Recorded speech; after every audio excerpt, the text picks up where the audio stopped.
Főhadnagy úr, alázatosan jelentem... Akkor pihenj. Hölgyeim, valaki kapcsolja a 273-ast. Nem hallották a parancsot? Kapcsoljon!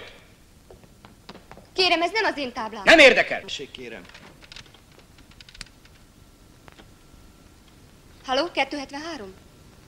Hova kapcsoljam? Kapcsolja ide. Tessék beszélni. Halló? Itt Tisztóci főhadnagy beszél. A kegyelmes urat kérem.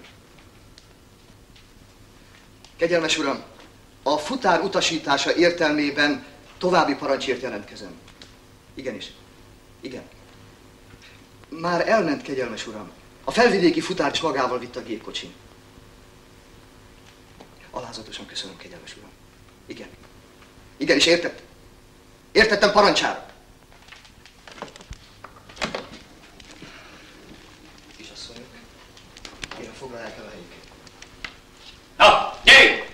Gyerünk gyorsabban! Mozgás! Mindenki a helyére! Mozgás, mozgás, mozgás! Semmiféle kapcsolást nem létesíthetnek. Kivéve a most hívott 273-as számot.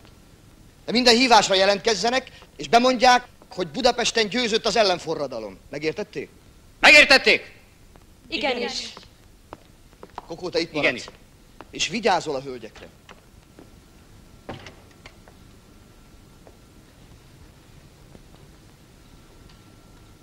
Nem látja, hogy ég a lámpa?